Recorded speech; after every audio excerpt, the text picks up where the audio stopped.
gonna shoot you if you don't slow down, man. Come on. Hello everybody, I'm your host, Dr. Darkspawn, naturally, and welcome. Welcome again to the playground. Another guide, and today we're going to be looking at second wave traps and how to best make use of the second wave mod. And yeah, I think first we need to start with defining what the limits are thereof and how to definitely not use them. Right, so I've been seeing a lot of this kind of setup going. As you can see here, all of these have second wave that is represented by them flickering in a sort of digital kind of static yellow color. And yeah, I've seen a lot of bases utilize second wave traps right next to the Genmat. And it's important that you are aware of the limits thereof, because although these traps are effectively worth nothing, they don't actually add any difficulties to the base, because second wave traps have a 3-second roughly activation time. So they go from, you know, being invisible, and then 3 seconds after you grab the Genmat, then they can start activating. So you have the activation time, which of a trap I think would normally be between 1.3 seconds and 2 seconds, depending on what kind of trap you're using, and the time that it actually takes for second wave to also activate. So effectively you got roughly about 4.5 seconds where there's not really going to be any traps shooting towards the player. So if they rush in, they grapple, they rush out, a lot of these traps are going to be super ineffective. And yeah, I'll show you an example of that here, where I have a Boltshot behind the Genmat, assuming that this pathway over here is going to be the path that we take. So 5 blocks from the Genmat is this blue block on the floor indicated there, and 10 blocks would be this bedrock right in front of this Boltshot. So 10 blocks, 5 blocks, and the activation range for this is, I think, 8 or 9 blocks. 1, 2, 3, 4, 5, 6, 7, 8. It's 8 blocks. And yeah, I'm gonna pick up the Genmat, I'm gonna pick up the Genmat and then run backwards, and I'll see how far I can get in a straight line without activating the Boltshot behind, preferably. And if I do activate the Boltshot ahead of me at the end of the corridor, at what point does it actually, you know, start firing at me? Normal, not super really trying to rush it. As I get to the edge of the 10th block, like block number 9 over here, the trap ahead of me has activated. As you can see, there was a massive delay. I was able to get out of the range of the Boltshot, as well as every other second wave trap around the Genmat. So that's definitely very ineffective and inefficient to put them there. A much better way to trap around the Genmat would be to have a Holocube behind it and a first wave trap with a first wave Holocube. Just going to remove some of these, like a bomb ejector. If it's a 1x1 corridor that you're running at towards the Genmat itself, you want the Holocube to be first wave. The activation of that is instant the moment they touch the block, and the trap behind it immediately activates without requiring the 3 seconds. As you can see there, without requiring the roughly 3 seconds to activate that these do. And then the additional 1.5 seconds activation of any other trap. I think it's 1.2 seconds for the Boltshot and 1.3 seconds for the Incinerator. I think it's also 1 second for the Impaler. Rough values, don't quote me on that. I haven't actually ran and tested these with like a little stopwatch or a timer on them, but I'll maybe do that for another video, specifically about those. So yeah, having a first wave corrosive at the back and a first wave trap a few blocks behind it, a few blocks further, means it's more difficult to melee the block. Preferably you want like 2 blocks of distance. You want it to be like somewhere over here. It does reduce the range you would give these chaos, of course, so that the bombs can shoot out further and roll further and bounce more and gain more distance. But if this was the only corridor that I could go, the bombs would reach quite far. So close up the floor here too. And the sides.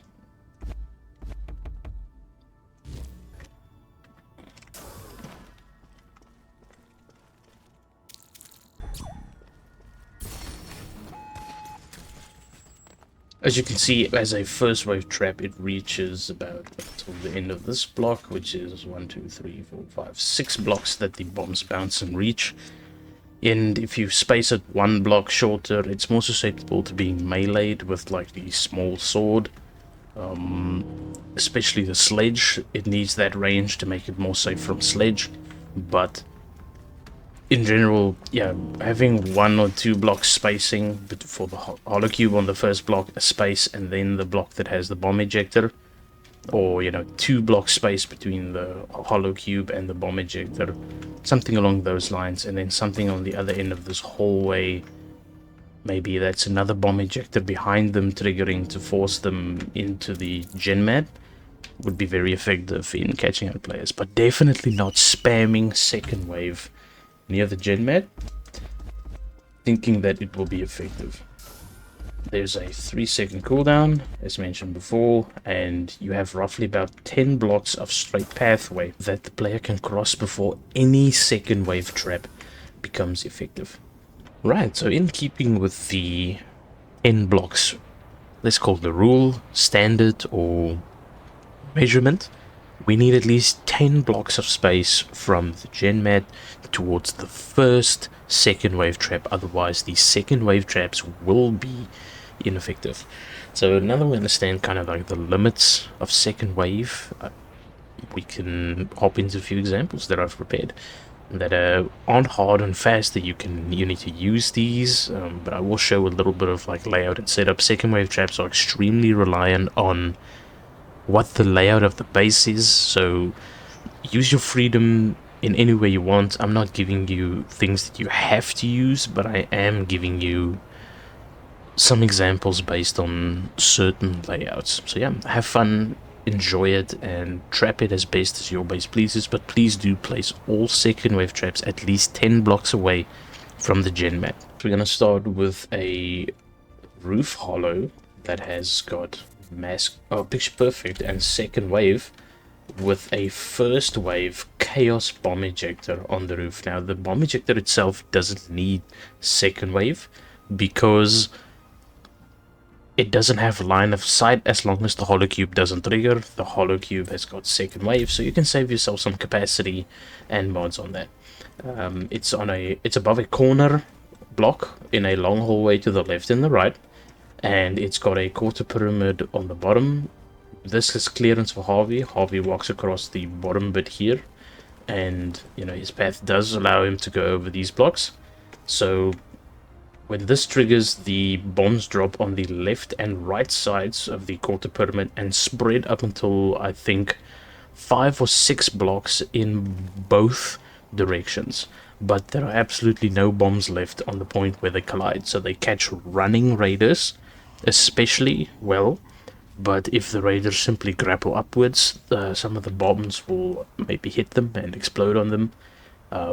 Or if they just stand still here on this ramp, they should also be safe. But if they try to run at all, they will die. Now this is also paired really well with second wave pistons that have blockade on them. So these pistons do serve as noise when the player is going around the zone, and while they're going around, they're hearing, oh, I didn't hear these pistons before, these pistons are new, and they creep kind of like around the edge. Let's just pick up the Genmat. There we are. So now the second wave on this is active. As you can see, it's floating, and the pistons are active. They hear the pistons, like, oh, I don't remember. Oh dear. And get hit from the bombs behind. Now, just to prove kind of like the range of these blocks, I'm going to activate that. I'm first going to destroy these pistons, and okay, so the block is 1, 2, 3, 4, 5 blocks, should be roughly around here. 6, 7 block long corridor on this end. So let's see how far the bombs go then, shall we?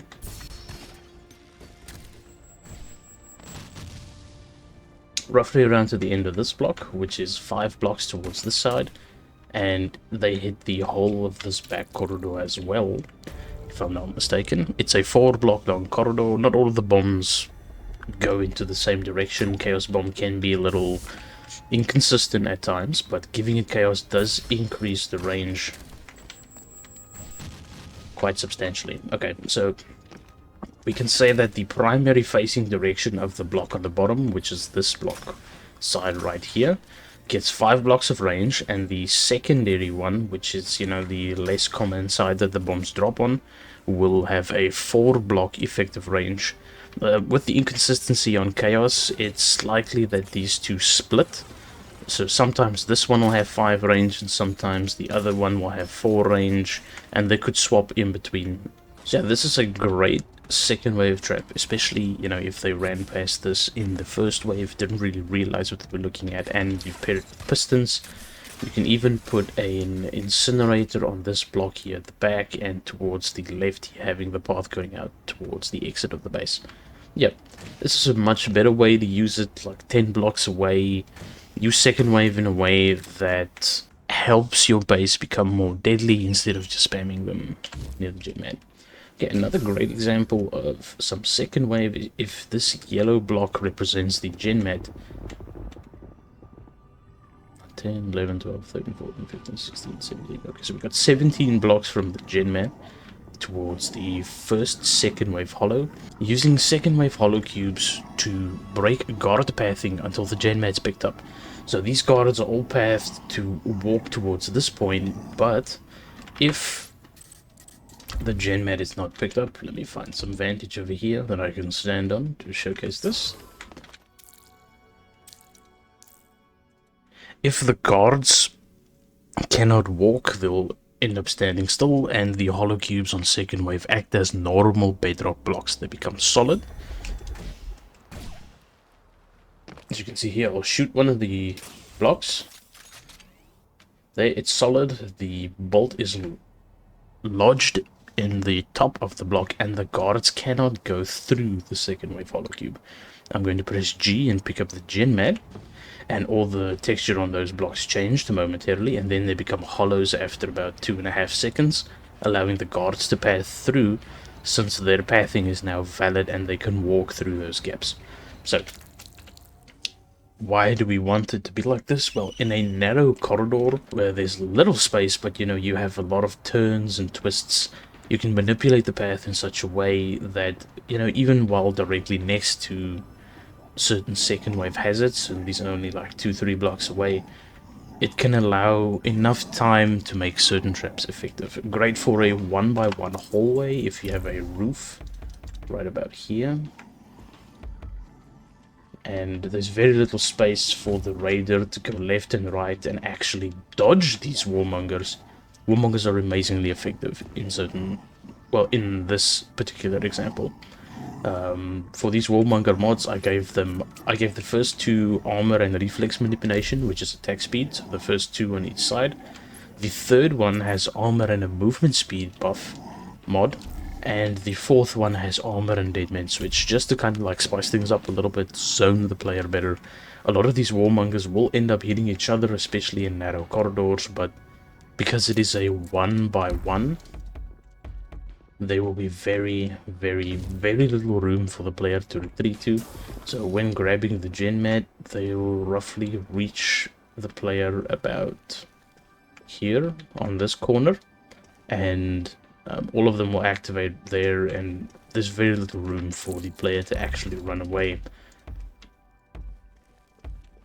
And they turn to increase the effectiveness of Warmonger attacks, since they'll probably not be hitting the first Warmonger that attacked and tried hitting the player on the right side of the block, and they can kind of hit through the corners partially up until like a quarter or a third of the block. They can jump from the middle of the block here and hit over here, but their claws reach all the way to the middle of this block on this side. So yeah, that's a really great way of using second wave hollows combined with guards in, you know, comparison to using them with a bomb ejector, for example. Right, another great example of using second wave traps is to use Dead Man Switch. This is a very popular setup that a lot of people use, and I wouldn't recommend using it, but it is okay in terms of a loadout check.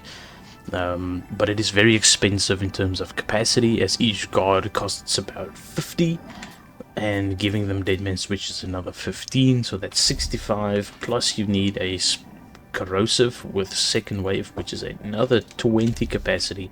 So it's 85 capacity per guard that is set up. Now there are multiple weaknesses normally to a Dead Man Switch setup. The main one being that you can sometimes just stand on the Genmat. Let's assume that this red or yellow block here on the floor represents the block that has the Genmat on it. I'll talk about this Plasma Sentinel in a moment, that you can just simply stand here, and the physics and momentum of the second wave guards are sometimes really weird in that they don't always land towards the edge of a block towards the player. They sometimes go a little bit more to the right, and then there can be like a few pixels of safe spot in the corner or in the middle of the block or in the opposite corner of where the guard dropped. Yeah, so that can be a bit of a problem in DMS, and there's also the problem of players using flash barrier or arc barrier to make themselves invulnerable for a few seconds to just dodge the explosion timing and not get hit by it at all. Now, there are ways to work around that, like adding second wave pistons on the pathway and adding a second wave incinerator, for example, but those aren't hard and fast counters to that, because you can still rush about 10 blocks. This should activate to kill somebody right on this block. I think it has just enough spacing. I haven't counted the blocks on the floor yet. 1, 2, 3, 4, 5, 6, 8 blocks. No, this doesn't work. It's too shallow. But it's a good idea if you had a longer corridor. Unfortunately, the next trap I have set up there, for an example, is in that space right now. So what's necessary for this kind of trap is you need guards above with Dead Man Switch, obviously. You need a slant above them so that if players were to grapple from the bottom straight up, they can't just go immediately into a safe space. They can't reach like a square above. So if you were to have this as a square and remove this, keep it like so,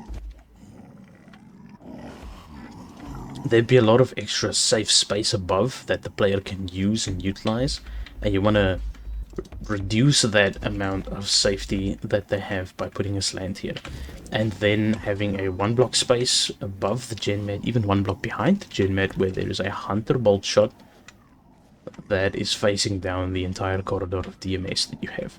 So if they do decide to grapple up, because a lot of newer players think that you can simply just grapple up through the corrosive and be safe, the Boltshot gets them.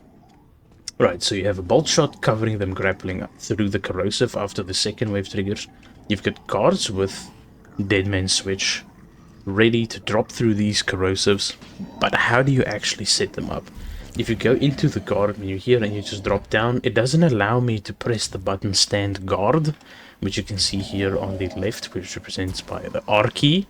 So if I want to go there, I need to make the path valid, but he has no path now, because his blue shade self isn't here on the bottom. Normally it would work. So if you want to set this up, get a long corridor, get the guards above, get everything set up like this, put second wave on all of the corrosive cubes, and then take solid blocks and fill up this whole corridor with normal squares, normal square blocks. Then take your guard, walk forward into the corrosive, and press R to stand guard. This will give the guard a valid path, and if you remove the block on the bottom, the pathing remains. As you can see, the guard is constantly dropping down to the bottom. You just set up all these guards so you can get a good example. Depending on where you want them to drop, you can have them move more to the left or more to the right. I'm going to move them all more to the left, the blocks ahead of them, so that the second wave guard falls very close to where the actual Genmat is. Right, there we have it. Now, for the second wave, in order to counter somebody using Flash Barrier, for example, at the back of this Genmat block, imagine the Genmat here, this yellow block, you have a second wave self-destruct Plasma Sentinel. This Plasma Sentinel appears, and if you hit it, it covers about half the block in a AoE Plasma Sentinel radiation, I think it is. I think they use radiation, if I'm not sure. Yeah, it's like a death cloud, pretty much, that gets generated that covers about half the block with the Genmat in it, forcing them forward into the rest of the Dead Man Switch trap. I'll showcase this now. Alright, so here we are, second wave. These counts as solid blocks, which is also why we don't need... so as you can see, the Warmonger there is standing on top of this block. We can see its mod sticking out there. You don't need a Holocube above these because second wave corrosives count as solid bedrock blocks and behave as such. In other words, the guard's pathing to drop onto this block is valid. And the moment we pick up the Genman, now we panic, we shoot, the Dead Man Switch comes down, and they mistime their shield because they panic, and the AoE either kills them or the Dead Man Switch itself kills them. And test that again just to show the timing thereof. So you want a longer corridor with this that has more Warmongers, and it may be a turn here with pistons around the edge of the turn, like pistons on this side if the path turns to the right, and you know, something to deter them, with more guards dropping from above in the exact same fashion as these. So picking up these, guards drop down, AoE triggers. It's still possible to time it right, and you know, to not get killed by the AoE at the back, but this is just to remove some panic and a safe spot from Flash Barrier, not Arc Barrier, which I'm using right now to make myself invulnerable. So yeah, it is still very, very vulnerable to Arc Barrier, but this does give it some consistency against Flash Barrier. Alright, here are some more common examples. There are 3 left that I'm going to show. They're not hard and fast. Again, as I said, there's a lot of freedom when it comes to layout. Second wave traps are very based around the layout of the map and are very dependent on it. But if you would have an upwards ramp like this facing towards the outside, and assuming that this continues on straight and this continues on straight, you could use a Boltshot behind with second wave to try and catch a fleeing raider that tries to grapple out. And you know, doesn't look behind them. These Boltshots do have quite a long range. This is just the range that they activate. They actually start, you know, dropping to right about where I'm standing right now, which is 3 blocks past the activation range. And possibly even an Impaler trap on a second wave, like a blind roof block, where you have traps ahead of it that take the attention of the player forward, like the here pistons, second wave pistons activating here. They don't look above them. Oh, what's going on? The spike trap triggers and kills them right behind. Though it's much more consistent, even in this case, to use either an incinerator or a second wave bolt shot. Though if they do dodge the bolt shot, to be aware that it will shoot forward and it will destroy either the pistons or the incinerator, or maybe even the pistons and the incinerator. So yeah, just be careful with that, so that you know that your second wave traps do not kill each other. Yeah, I think that, yeah, this is the last example, which uses a zigzag pattern right about here. It uses slanted blocks to make a shape, something like this.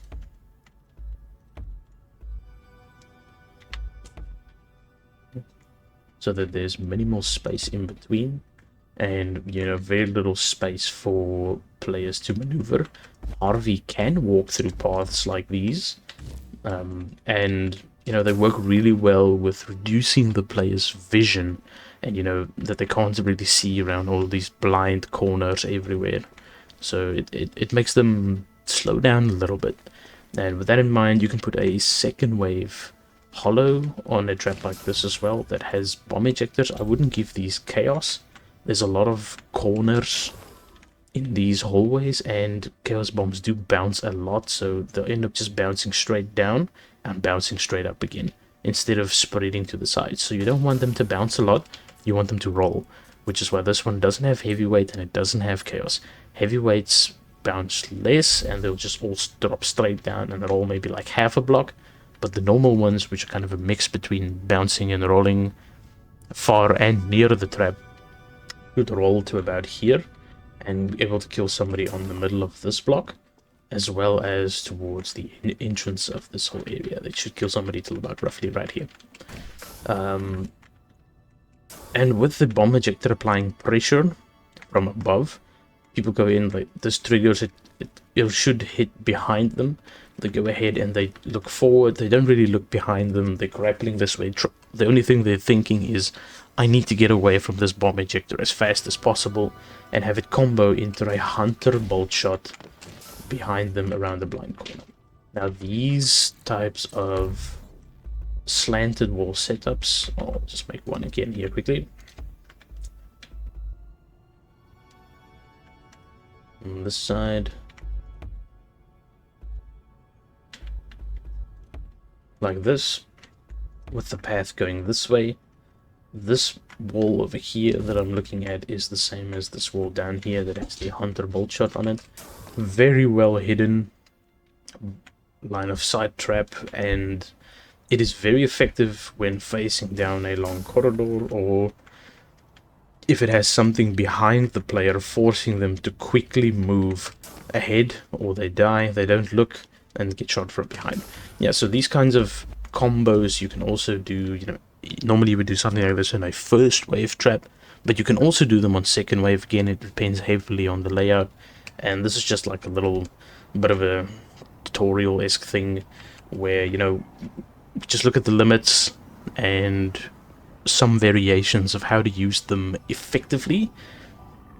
Since second wave, this mostly rely on trickery. Yeah, thank you so much everybody for watching. I appreciate it. Do stay safe, do take care. If you like the content, please like and subscribe and comment below if you'd like to see any further content, and you know what specific questions you have around the game itself, or any other content you would like to see. I would appreciate that very much. Please do take care, and until we meet next time, bye bye.